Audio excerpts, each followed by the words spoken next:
Okay, welcome to another video of Vinyl Addict. This is Chili, and in this day in rock, November 27th, 1970, George Harrison released All Things Must Pass. Now, before I get into this, don't forget to hit the like button, comment on this video, share this video, and if you still haven't, please subscribe to the channel and hit the notification bell for updates. Okay, so with that out of the way, I have the 50th anniversary. This one came out in 2020. It was a new mix, and it has the original. When this album came out in 1970, it was a triple album, and instead of having it in a triple gatefold, they put it in a little box. The one who created the album cover, and so it has two records, which is studio material, and the last disc, the triple vinyl, the third vinyl is a jam, the Apple Jams. Now, in this 5 record set, there's 2 records of outtakes. Now, there is another deluxe edition of this album that came out in 2020, which was like 8 vinyls and a Blu-ray and all kinds of things, and that went for like an astronomical price. I just pretty much wanted the album, but however, it's cool to have at least 2 vinyls of extra stuff and outtakes pretty much. But I'll go through this with you, and we'll kind of just see what's in here. So in here they got the credits and the following musicians that were in here. Ringo Starr's on the drums along with Jim Gordon and Alan White. Bass guitar, Klaus Vorman, Carl Rattle, keyboard, Billy Preston's on here, Gary Wright, pedal steel guitar, Pete Drake. Now guitar, we got Clapton, Dave Mason, George Harrison, and Bobby Keys on sax from the Rolling Stones. Badfinger, they're in here as well. So there's a lot of who's who of people, and this is, of course, co-produced with Phil Spector. Phil Spector did some of the, he did Let It Be. Now, a lot of these songs were, were written even at the time of the Beatles, and they were songs that were rejected from the Beatles. And we could go through that because a lot of these songs, especially the title, All Things Must Pass, you could hear that on Anthology 3 of the Beatles, Anthology 3, when they released those anthologies in the 90s. There's a demo version of this song on there. So there's a little booklet, and originally this album did come with a poster, so I'll just give you a little, it's the same one. George said he didn't like very much, but it's really cool that they put it in here. Now, as far as all the solo albums that came out after the Beatles broke up, this by far is the best to me.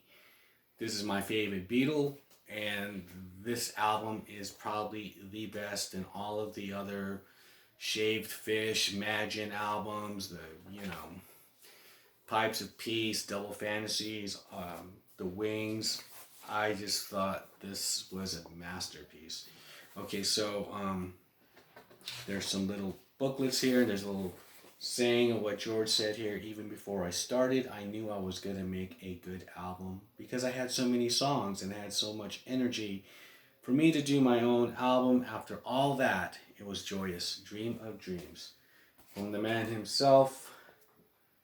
Okay, and this was produced, executive producer Donnie Harrison, his son, product producer David Zunshine. Okay, and it was remixed in 2020 and by Paul Hicks.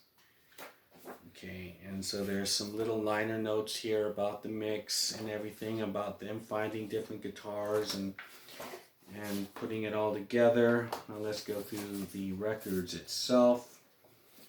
Now,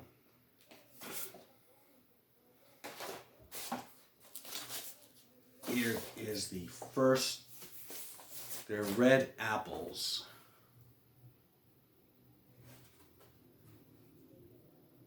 And unlike unlike the Beatle ones, they usually have a slice on the other side is sliced.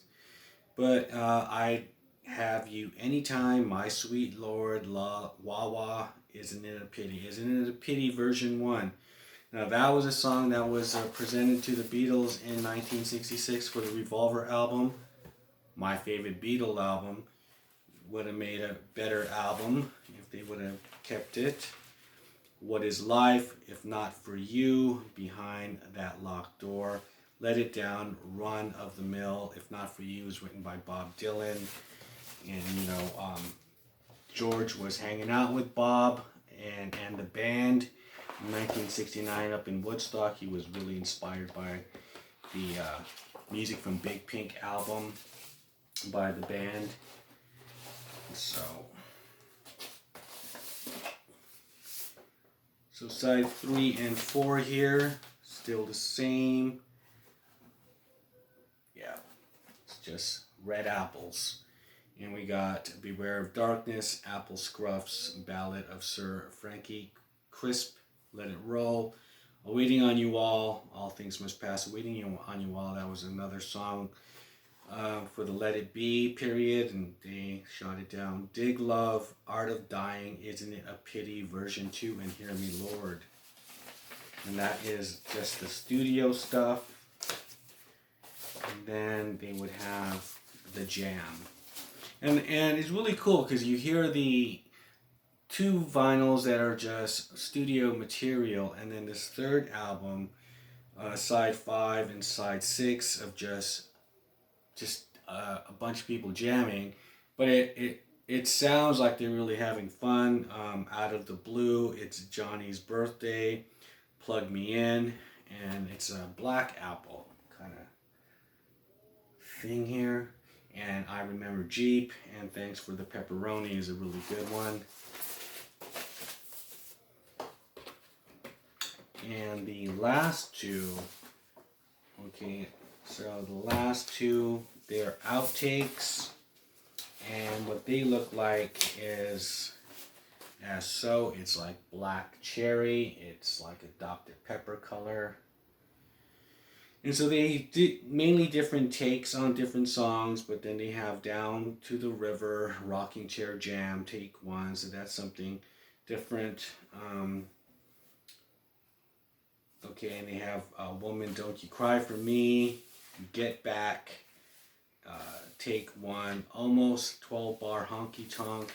So there's some really cool ads on here. And so there was like so many on that other one, that super deluxe one, that I think it's 8 vinyls all in all. And it has the Blu-ray and everything. But